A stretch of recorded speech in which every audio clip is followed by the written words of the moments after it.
दोपहर का समय था। अप्रैल मई की तपती दोपहरी, सूरज सिर पर तपा हुआ, हवा में लपट सी उठती हुई गर्मी। धूप इतनी तेज थी कि जैसे जमीन से भाप निकल रही हो। पेड़ों की पत्तियां भी गर्म हवा से कांप रही थीं, मानो धरती खुद पसीने में डूबी हो। ऐसे मौसम में डमरू अपने घर से कुछ दूर पुराने बगीचे की ओर जा रहा था। पैरों के नीचे सूखी पत्तियां चरमराती और दूर कहीं कोई कौवा प्यास से कांव कांव कर रहा था। डमरू के साथ उसकी गायें थीं, धीमे धीमे घास चुगती हुई, कभी एक दूसरे को पूंछ से उड़ते मच्छरों से बचाती। डमरू की आंखों में मासूमियत थी, एक ऐसी मासूमियत जो गरीबी के बीच पलकर भी ख्वाब देखना नहीं भूली। गरीबी में पला बढ़ा डमरू स्कूल कभी नहीं जा सका, पर उसकी माँ सीता थोड़ी बहुत पढ़ी लिखी थी।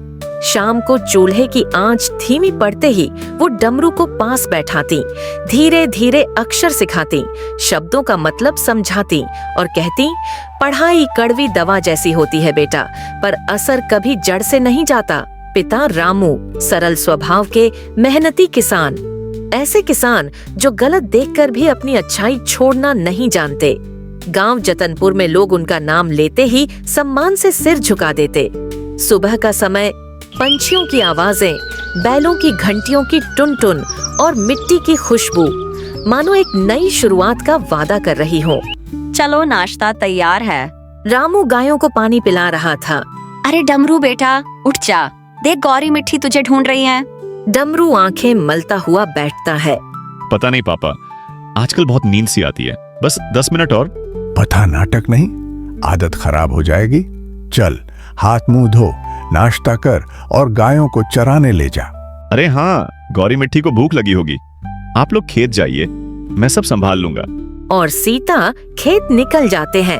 थोड़ी देर में डमरू भी तैयार होकर गौरी और मिट्टी अपनी 2 गायों के साथ बगीचे की ओर चलता है।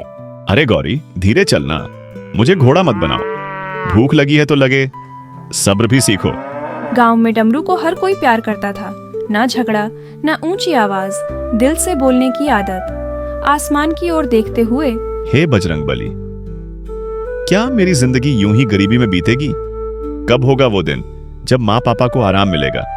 मुझे पढ़ना लिखना भी ढंग से नहीं आता, मैं कर भी क्या सकता हूँ? तभी गायें अचानक दौड़ने लगती हैं। अरे अरे, पगला गई हो क्या? घास खाओ, दौड़ प्रतियोगिता नहीं हो रही। दोपहर में खाना खाते समय वह थोड़ा प्रसाद भगवान को चढ़ाता है। कहीं ना कहीं कोई राह तो होगी ही। शाम के करीब 4:30 पर बबलू चाचा मिलते हैं। बिटवा, कब तक यूं गाय चराओगे? कुछ सीख ले, कुछ कर ले। तुम जैसे लोग ही गांव का भविष्य हो।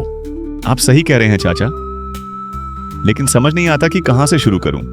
कम पढ़ा लिखा होना हार नहीं बेटा, दिमाग लगाओ, और हम है ना मदद के लिए। रात को खेत में देर हो जाने से माँ बाप देर से लौटते हैं। डमरू बेचैन हो जाता है, खोजने निकल पड़ता है और मिलते ही चैन की सांस लेता है। टेंशन हो गई थी पापा, आप दोनों मेरे लिए ही सब कर रहे हैं।